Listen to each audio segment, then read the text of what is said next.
Revelation 12:11 says, "And they have conquered him by the blood of the Lamb and by the word of their testimony." Welcome to the Word of Their Testimony podcast. We're live. Okay. Are we live right now? Yes, we are live right now. Awesome. Thank you so much, Pastor Andy, for joining me today. Yeah. I have heard little bits and pieces of your story, but I've never actually heard like the whole thing. And honestly, I'm trying to picture how you used to be compared to how you are now, because I know that you say that you used to struggle with a lot of anxiety, like social anxiety, being around people. And then you also struggled with addiction and substance abuse. So it's just hard for me to reconcile who you say you used to be with who I see you are now. And so I know God's done a really great work in you. And I would just love to hear more about how that journey unfolded. I'll start by saying who I used to be and who I am are completely different and yet a lot the same. I think that's one of the myths of change and growth, is that people think, well, I'm not who I used to be at all. And I don't know that that's ever true. I think that we are always a little bit of who we were, and we're always in the process of growth. So I'll go clear back to when I was a kid. So when I was 5, because that's kind of where it started, when I was 5, I had my first sexual experience. It was with an older male cousin. That wanted to teach me about being with girls, was the whole guise of his routines. That obviously started a whole Pandora's box of mental and emotional issues when that type of stuff happens. And so that created a lot of insecurity and created a lot of just weirdness in my own mind about life, about all kinds of things. And so coming out of there's a lot of kind of shame and fear and just guilt, which I didn't know that's even what it was, because I was just a kid, but I just interacted differently. As I got older, going into school, I was in a small school, private school, 25 kids in the class, the same 25 kids pretty much every year. And so that's kind of a safety net, kind of security. I kind of like make my way, make friends in there, although I still dealt with a lot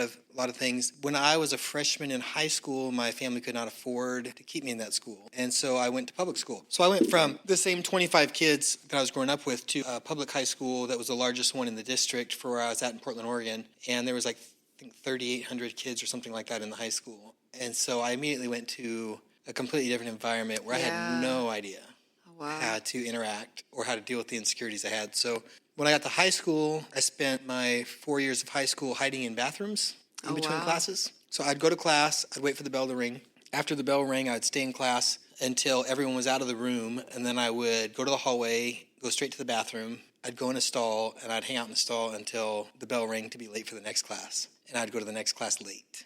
And so I spent high school that way.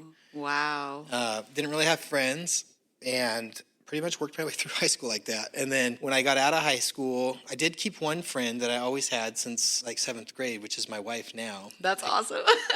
I kept her. So she was my friend that, we talked all the time, and we were, always on the phone and supporting each other. And she didn't know about all these things because she wasn't at school with me. So she only knew me from the private school where I had some sense of security and the same friends. So she didn't really notice that much about me because she wasn't at my school with me, and I didn't really talk about, hey, I hide in the bathrooms at school. And so it's not something you brag about.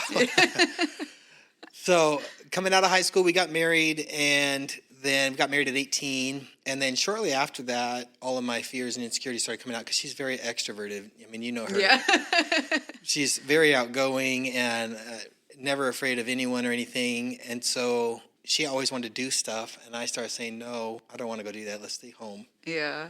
And so she wanted to go to church or go to some party or somewhere. And, if we went to a party or we went to somebody's home and there's a bunch of people over there, she'd go around and talk to everybody and have a good time. And I would immediately start panicking because she was talking to other people and hanging out with people, and I was kind of by myself to socialize. I didn't know how to socialize, so I didn't know what to talk about or what to do. So I would just kind of be in a panic attack the whole time and then go home. So I got to the point where I just didn't want to go anywhere. And not too long after that, I started shutting down the things she did, trying to keep her home. That didn't go well. And so a lot of problems there. And then as soon as I turned 21 and could start buying alcohol and stuff, then that was the way to solve my problems of all my insecurities and anxieties. Yeah. Like, I didn't have friends to go, buy anything for me. So there was nobody to be like, hey, go get me some stuff. But as soon as I turned 21, I could. So I just immediately started drinking all the time and started hiding out, which that made it worse because now I have another thing to hide. And it just kept on spiraling until I wouldn't let her answer the phone anymore. And she'd say, hey, somebody's calling, their phone's ringing. Like, this was before cell phones were a huge thing. I'm 46 now, so I think 20 years ago. Cell phones were not as prominent. Internet was kind of just kicking off the ground, as crazy as that sounds.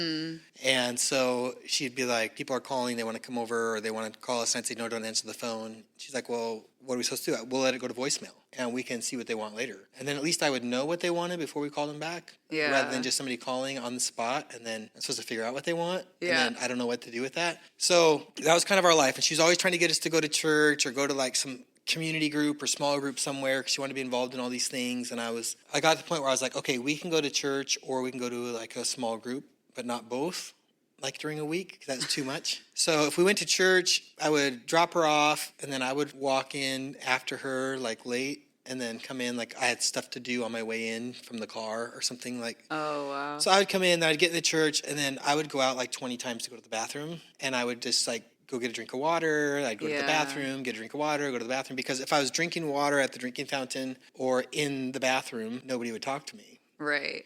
So those were great places to hide. And then as soon as church was over, I was heading to the car. And I'd be like, well, I'll go get the car and get it warmed up so that when you come out, we're ready to go. And she would talk to people for a while, and I'd be in the car. So we kind of did that for a while. Wow. And then if she wanted to go to a small group, we would go, but I would pull up to the house, and I would kind of slow down, and then I would look through the window of the house. And if I saw people standing up talking, I would go around the block again. Oh, my goodness. And she's like, what are you doing? This is the house. And I go, I know it is, but they're still standing up.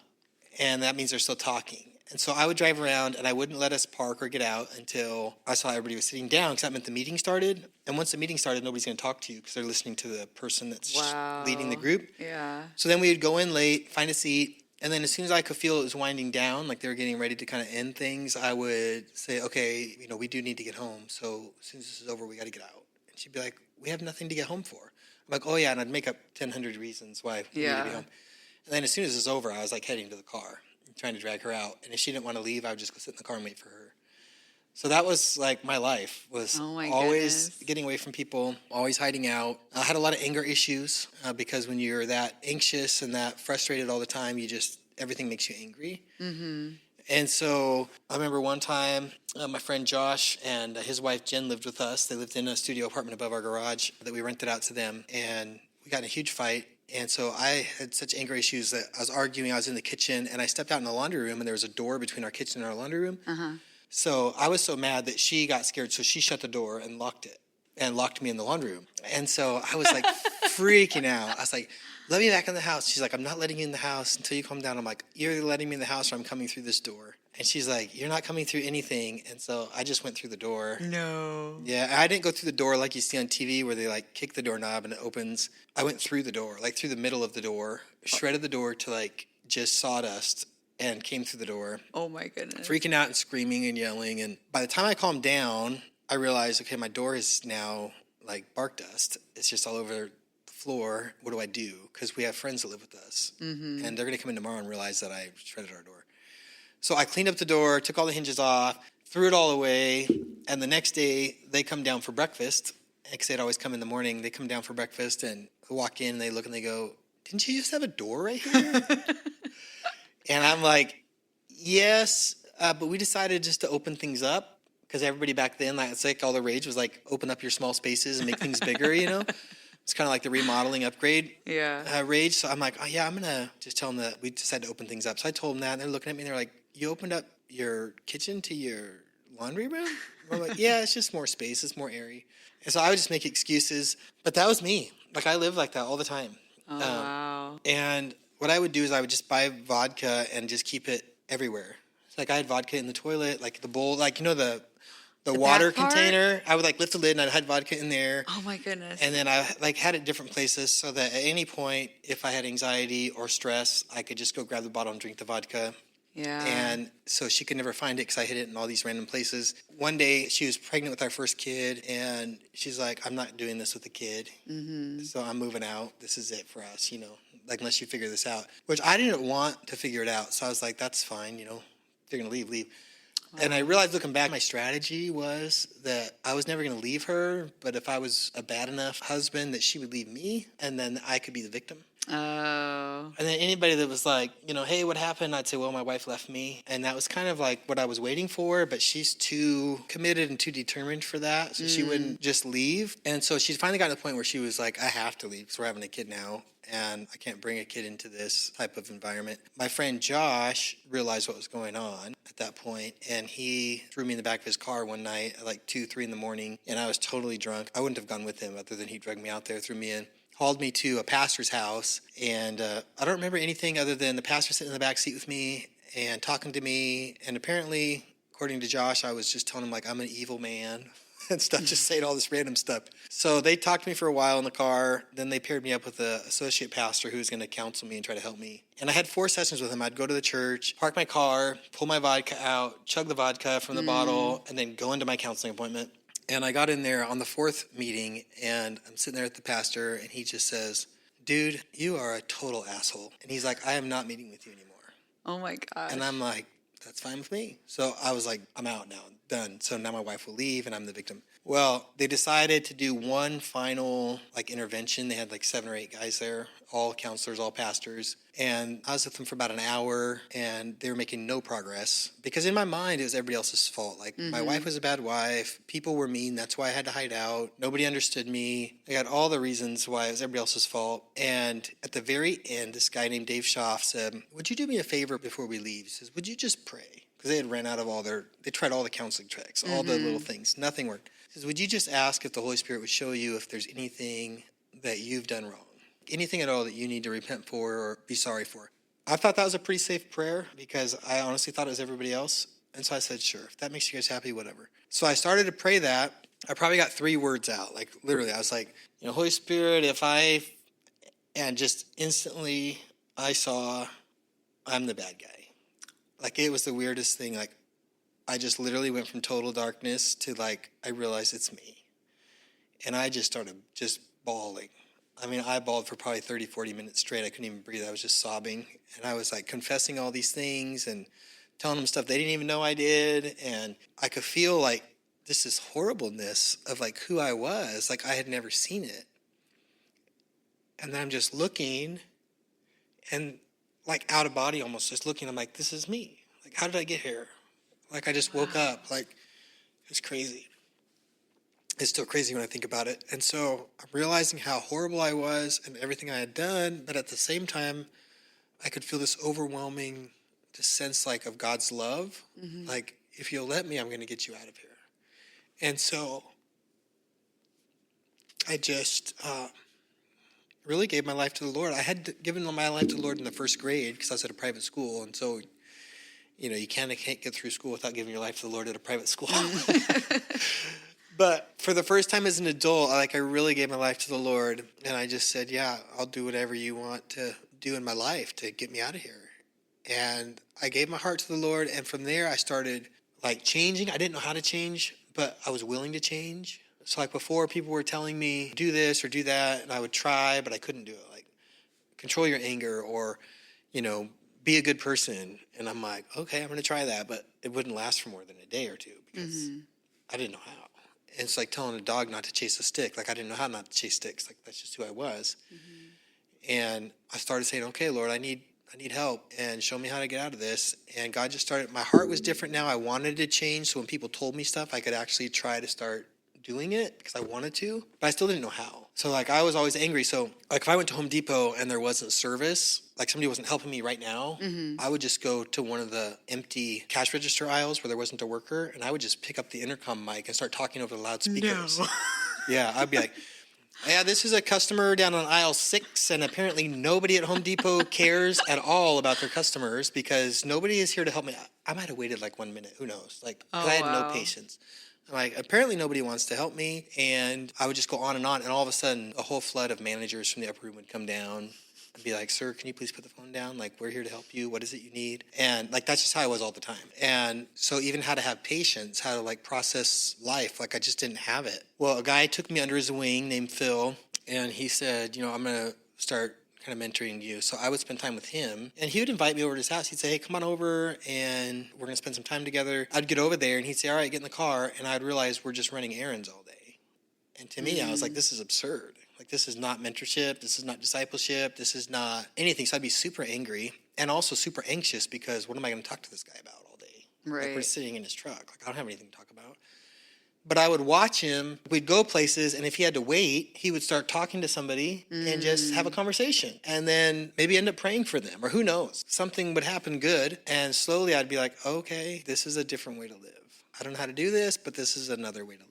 And I just learned by being around him. And then another guy named Wayman took me under his wings. He was an older guy, but he's like, basically, we're going to be friends. And he actually just treated me like a friend, which is weird. And so I remember one time he invited me to this dinner at a restaurant, and it was all pastors and all leaders. And we get there and we're walking in, and I'm like, oh my gosh, like total panic attack. Like, I am a horrible guy, and I don't know what to talk about. And he's bringing me into all these people. And when he introduced me, he just said, hey, this is my friend Andy. And that's all he said. And we just had dinner, which was really hard for me because I wasn't his friend. I was a raging, maniac, drunk guy that was trying to keep his family together. But that's not how he presented me. Anyway, I didn't expect to get this emotional, but I just started talking and had dinner and hung out with everybody. And everybody at the table, I mean, looking back, everybody at the table knew what was going on. But nobody let on about that. Everybody just had me there as a friend. Then I hung out, had dinner, went home. But at that time, I wasn't allowed to have ID. So I didn't have money. I didn't have ID. I didn't have credit cards. I didn't have anything. All my family knew, if Andy calls, don't give him any money. All my friends knew that. Because if I had ID or money, I was going to do something bad. Yeah. And that's just how it was. And everybody knew that. So I wasn't allowed to have anything. And a couple of these guys took me under his wings. Wayman would say, if you're ever in trouble or you're ever not feeling like you are going to do the right thing, just come over to my house. And so, like, I remember going to his house at like 1 a.m, knocking on the door. And he would just get up, come out. We'd just sit in his living room and just hang out and talk until like I felt calm enough to go home. Wow. And then I would just go home. And so that was my life for a while. And then eventually I started learning to be a decent human being.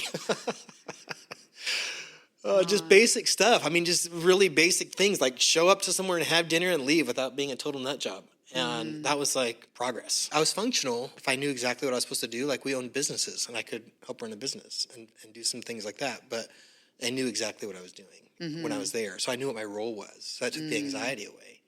Like when I'm here, I do this and I can go home.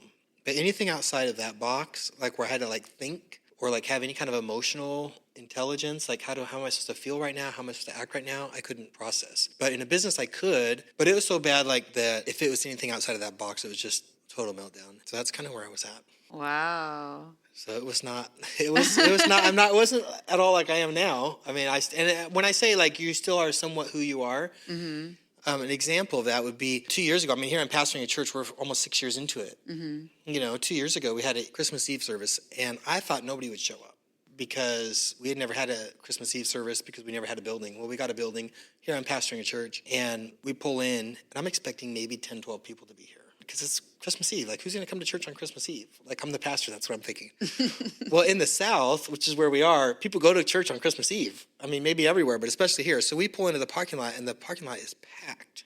I mean, packed, like more than a Sunday. And I started just stressing out of my mind. I'm like, where are all these cars? And my wife's in the car with me, and I'm just telling her, I said, what are all these cars? And she's like, that's people here for probably our service. I'm like, there's no way. Like, there's some other event going on because there's also the boxing next to us and some other. Yeah. I'm like, they've taken all of our parking. And I started getting, like, frustrated. Like, people have taken all of our parking. Now when our church people get here, there's going to be nowhere to park. And so what are we going to do? And I started going through all these things in my mind. Like, oh, my gosh, this whole night's going to be a disaster. She's like, just calm down. Go inside the church and see who's here. Everything's going to be okay. She's, like, talking me down off of this ledge of, like, stress that I have. And I walk into the church, and literally all the cars were for our church. There was no other event going on. The church was packed. And I was like, oh, my gosh, what's happening right now? And went in. Now, when I walked in, you wouldn't have known that because by then I had like composed myself, calmed down, got in the door, went into the church, and we ran a Christmas Eve service, had a great time, and went home. And it's like, wow, that was awesome. I mean, I have changed a lot, but I have just surrendered a lot in that I had made it a commitment with my wife like probably 10 years ago, 15 years ago, that whatever God asked us to do, I would just say yes. Wow. And somebody had given us a word, kind of a prophetic word or a word of knowledge or whatever you want to call it, and said, you know, God wants to use you. He wants to reach people through you. You're going to someday pastor a church. At the time, I still didn't like people. And he's like, you're going to pastor a church, and if you'll just say yes, God's going to give you a heart for people and all these things. And I was like, well, first of all, he's going to have to give me a heart for people because I don't like people. Right. But he said, if you will just say yes, God's going to do these things. Wow. And so when we left, I told my wife, I said, I'll say yes to whatever God asks. but I don't know where that's going to lead us. Well, shortly after that, somebody asked us if we would run their small group, and they had like 25 people in their small group. And they asked us if we'd lead it. At the time, I was still driving around blocks and stuff and not always wanting to go in. And I said, yeah, we'll lead it. And we went home and I told my wife, I said, so we're leading a small group now. They're going to transfer to us. And she's like, we're doing what? Oh my goodness. I said, yeah, we're leading. I guess next month it's going to be at our house. And she's like, okay. So when people came to our house for the first small group, they pulled up and I was watching through the window. You know, I think our small group started at 7 back then. So around 6 o'clock, I started stressing out. Like, people are actually probably coming over. What's going to happen? So I see a car pull up, the first car, and oh my gosh, I went into total panic mode. And so I went into our bedroom. I was hiding in the closet, like physically hiding in the closet behind the clothes. And I didn't even tell my wife where I was hiding. Like, I was hiding.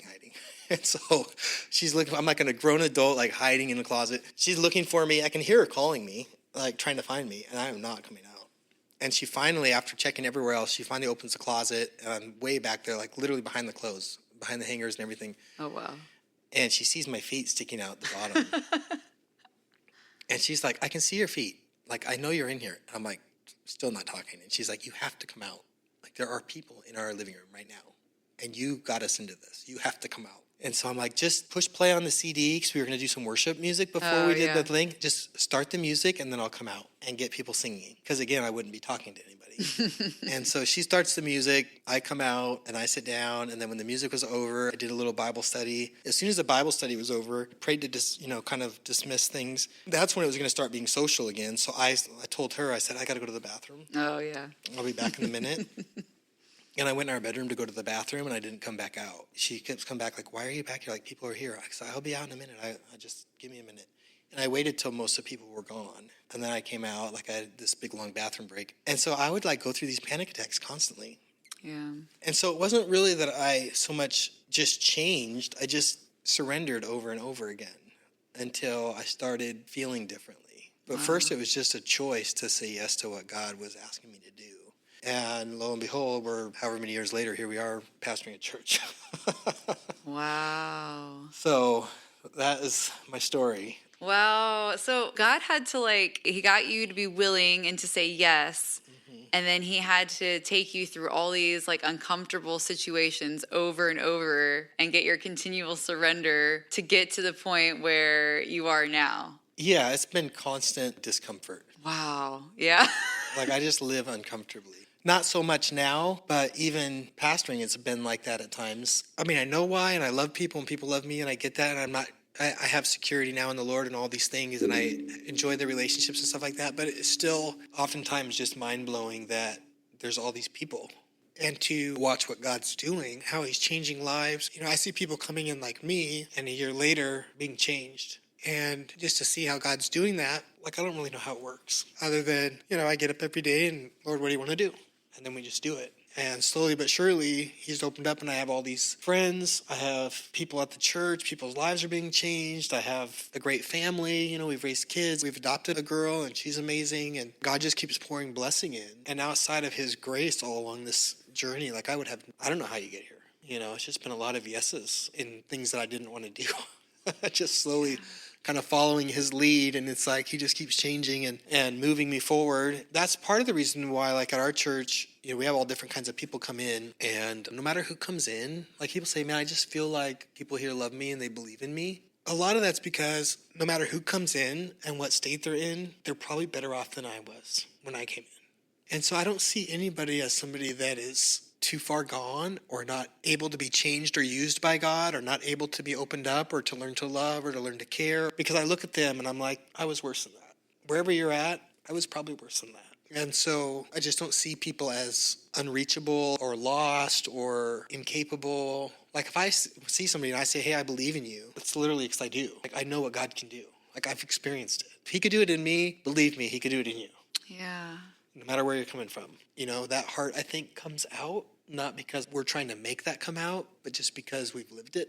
Mm-hmm. And my wife the same way, because when she sees people, she's walked with me. So, she knows. That might be where they are, but I know where my husband was. I know where our family was. I know where our marriage was. I know where we came from, and I know where we are. And so anybody that comes in, we both have a very strong belief that they're starting their journey, as long as they stay the course and stay plugged in and allow people to love them and they allow God to work in them, that God's going to do something in their life. A year from now, they're not going to look like they did this year. And a year from that, they're not going to look the same. And a year from that, and it's a long process. We don't do discipleship courses at our church. Will we ever? Maybe. I don't know. But I don't believe discipleship is a course. Mm-hmm. It's a life.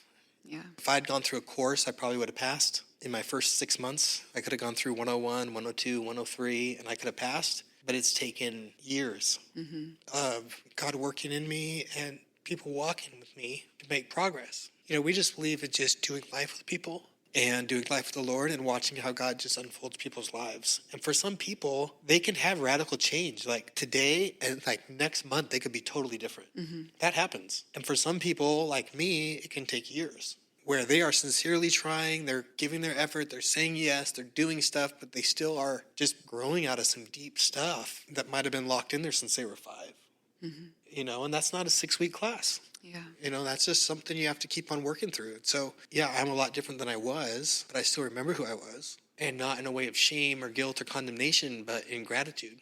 Because to this day, it amazes me that somehow that God was able to do what he was able to do, and I can live the life that I have, because that's the only explanation for it.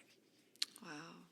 I really hope that the story can help others struggling with anxiety and maybe feeling that they can't move forward into what God has for them, that they totally can. And it's just a matter of saying yes and surrendering little by little. I know they say, God doesn't necessarily call the equipped, but he equips the called. I'll say one verse that helped me a lot. There's a verse in the Bible that says, he who began a good work in you will be faithful to complete it. And I think sometimes we forget, once you get to a certain point of like growth, you forget who started it.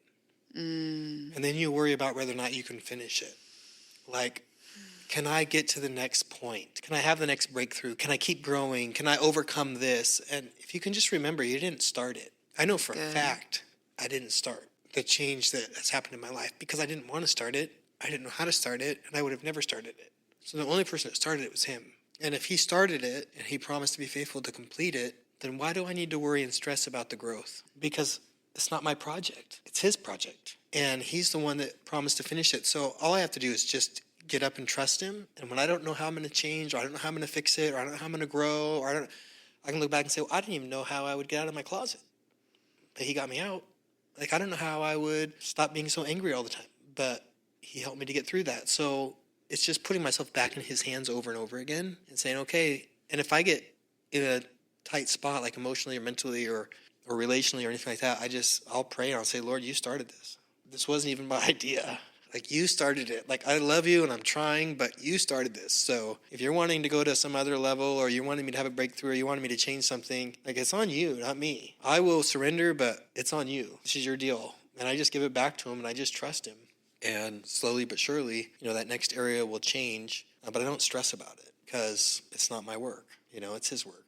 So, yeah, if you're out there and you're listening to this, I guess, and you're stressing out about your own growth, your own change, take a breath and just trust God to keep taking you in. When somebody's drowning, the easiest way to get to shore, if somebody's trying to help them, is to just go limp and let them drag you in. If you try to fight it, they say, if somebody's drowning, a lot of times the saver also drowns because the person drowning won't stop kicking, and it takes them both under. Yeah. So if you are struggling, don't try harder. Just maybe try a little less, which sounds counterintuitive. But the Bible says those who lose their life will find it, not those who struggle to try to make their life. So just let go and trust God and let him pull you in. And he is able to put people in your life, put circumstances in your life that will help get you to shore if you will just stop fighting so hard and let him be the one that's in charge of it. So that's kind of what I've had to do. And I guess I'm a living testimony that he's faithful to get you to shore if that's where he wants you to be. And if he's already started dragging you in, that's probably because he wants you there. So just let go and let him bring you in. Oh, well said. That's truly so inspiring. It gives me a lot of hope to see what he's done in your life. And we just stay on that path and just keep plugging in and keep saying yes and keep surrendering. Like, God can do that in our lives too. Wow, that was really powerful. Thank you so much for sharing your story, Pastor Andy, and for your heart for our church. Yeah, it was good.